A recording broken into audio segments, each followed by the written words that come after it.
از حضرت سلمان فارسی رضی الله عنه روایت است که فرمودند پیامبر خدا صلی الله علیه و سلم در آخرین روز شعبان ضمن یک خطبه فرمودند: ای مردم، براستی ماه بزرگ و مبارک شما را سایه انداخته است، ماهی که در آن شب قدر است که ثواب عبادت در آن از ثواب عبادت 1000 ماه بیشتر و بهتر است، ماهی که خداوند روزه روزش را فرض گردانیده عبادت شبهایش را نفل قرار داده است.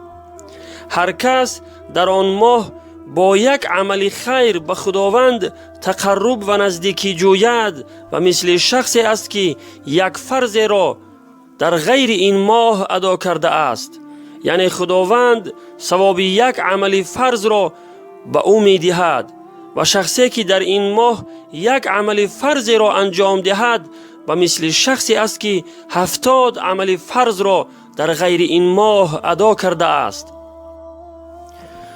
این ماه ماه صبر است و ثواب و پاداش صبر بهشت است و این ماه ماه یاری دادن مردم است و ماهی است که رزق و روزی مؤمن در آن افزایش می‌یابد.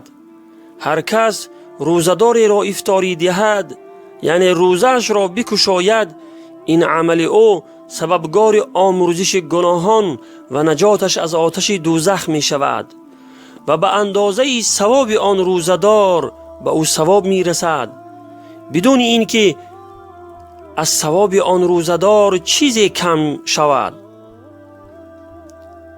اصحاب کرام رضی الله عنهم اجمعین پرسیدند: ای پیامبر خدا، هر یک ما توانایی ندارد که کسی را افطاری دهد و روزه اش را بکشاید.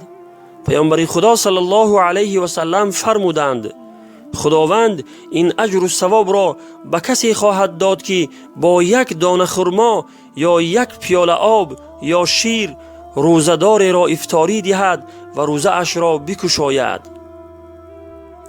این ماه ماهی هست که اولش رحمت و میانه اش مغفرت و آمرزش گناهان و آخرش آزادی و رهایی از آتش دوزخ است. تلاش کنید که 4 خصلت و عمل را در آن بیشتر انجام دهید که با 2 تای آن پروردگارتان را راضی می کنید و از 2 تای دیگرش بینیاز نیستید.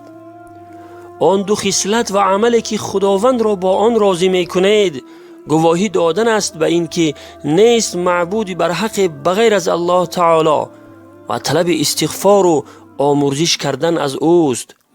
یعنی معنا و مفهوم ذکر اشهد ان لا اله الا الله و استغفر الله را فهمیده آن را بسیار ذکر کردن. و اما آن 2 تا که از آنها بینیاز نیستید، از خدا بهشت بخواهید و از آتش دوزخ به وی پناه ببرید. و هر کس در وقت افطار روزدار را سیراب کند، خداوند او را از حوض من، یعنی از حوض کوثر سیراب می کند و چنان شربت می دهد که دیگر هرگز تشنه نمی گردد تا اینکه داخل بهشت شود. روایت بیهقی، ابن حبان و ابن خزیمه. مجموعه این 4 عمل در این جمله ها ادا می شود: لا اله الا الله نستغفر الله نسألك الجنة و نعوذ بك من النار. یعنی نیست معبودی بر حق بغیر از الله تعالی و از گناهانمان طلب بخشش می کنیم از او. خدایا از تو جنت را می طلبیم و از آتش دوزخ به تو پناه می بریم. این همان ذکری است که در نماز تراویح بعد از هر یک تراویحه آن را می گوییم که حدیث مذکور مدلول آن است. برادران و خواهران عزیز، در این ماه مبارک رمضان این 4 عمل را بیشتر انجام دهید. نه تنها در نماز تراویح بلکه هر لحظه و ساعت این 4 عمل را انجام دهید.